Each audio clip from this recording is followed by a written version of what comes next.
Centre बेखेवनाय उद्देश्यआनो जादों आं माने गावबो थायरइड पेशेन्ट आं बहुत प्रब्लेमाव गोलैयो मालाबा समाव जानाय लोंनायनि प्रब्लेम आंल' नङा गासिबो मानसिफ्रानो जानाय लोंनायनि प्रब्लेमनि थाखाय बहुत बेमार जागासिनो दङ बेखौनो आं साननानै माने बे डायग्नोस्टिक सेन्टारखौ आं उदालगुरियाव खुलिनाय जादों डायग्नोस्टिक सेन्टार माने बेनो जादों माने मोनसे मोननै बेमार नङा बहुत किता बेमार माने बहाय 120टा बेमार बहाय टेस्ट खालामनो हायो आरो अटोमेटिक मेसिन गोजा जोङो बेखौ लोगो लोगो मोनखायो जोंना 15 मिनिट 10 मिनिट बा खूब बारा नांगौ आधा घन्टायाव ओंखारो आरो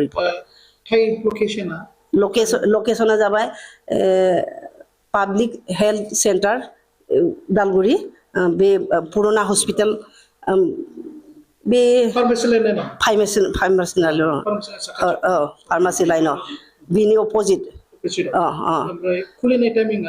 खुलिनाय टाइमिंआ जाबाय 8टानिफ्राय 6टासिम थानाय जायो बहुत मानसिफोरा मिथियाखै जेनेबा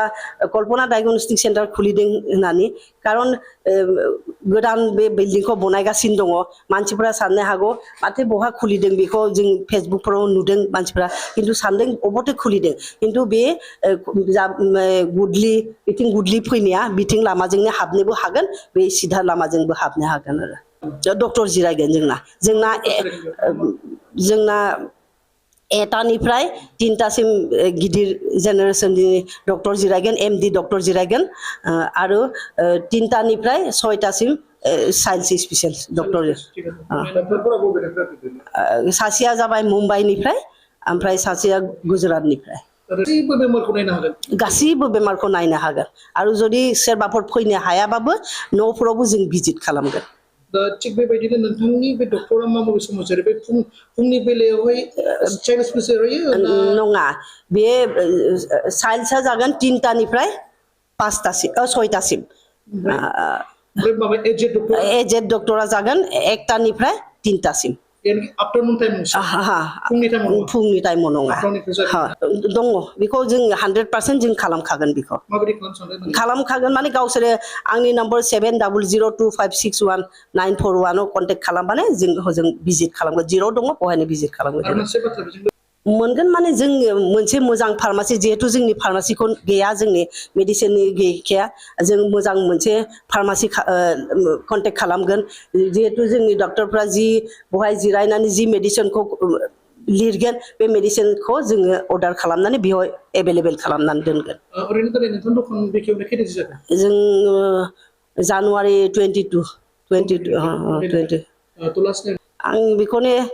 रायजो राजाफोरखौ आं बेखौनो खावलायदों मानोबा आं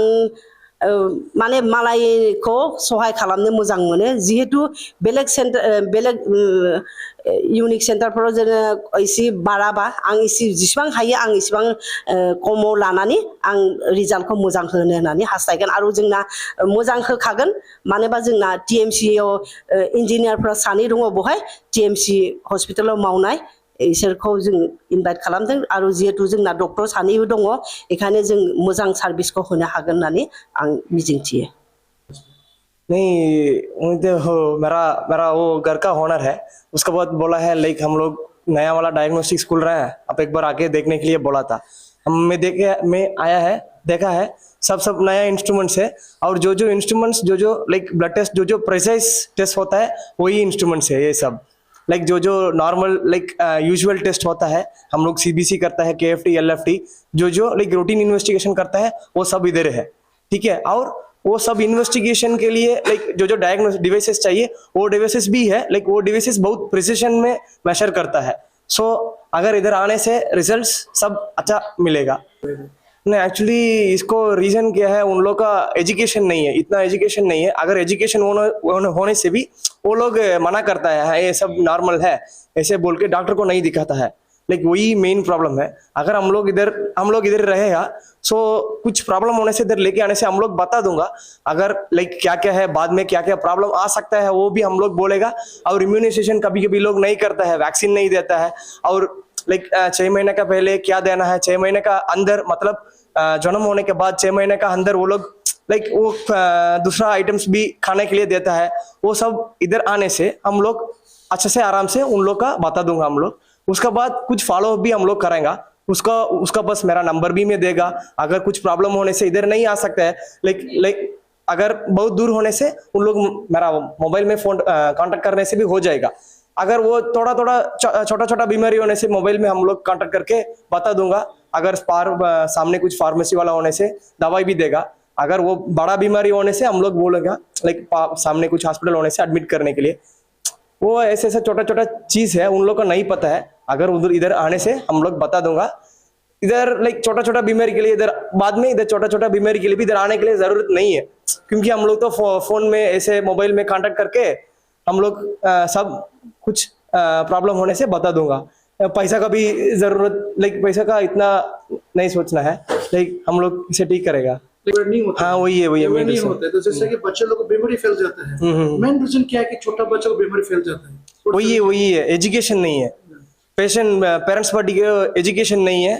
ठीक है। और इतना एजुकेशन के लिए मीडिया से आना है ना, एक जगह तो मीडिया से आना है। लाइक वो एजुकेशन वो आने से भी उन लोग लाइक इतना फॉलो अप नहीं करता है। सो कुछ बीमारी होने के बाद उन लोग का पता चलेगा, ठीक है वो मीडिया में ये बोला है, हम लोग फॉलो नहीं किया है। इम्यूनाइजेशन का बारे भी बोलता है, ब्रेस्ट फीडिंग का बारे भी बोलता है,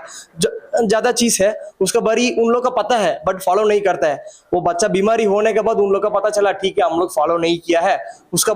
बाद उन लोग का थोड़ा सा सीरियसनेस अवेयरनेस वो होता है। वही है मेन प्रॉब्लम। गवर्नमेंट तो सब कर रहे हैं, अवेयरनेस कर रहा है, इम्यूनाइजेशन सब फ्री हो रहा है। सिविल हॉस्पिटल है, इधर पे ब्लॉक पीएचसी भी है, उधर सब देता है, बट पेशेंट पार्टी लोग का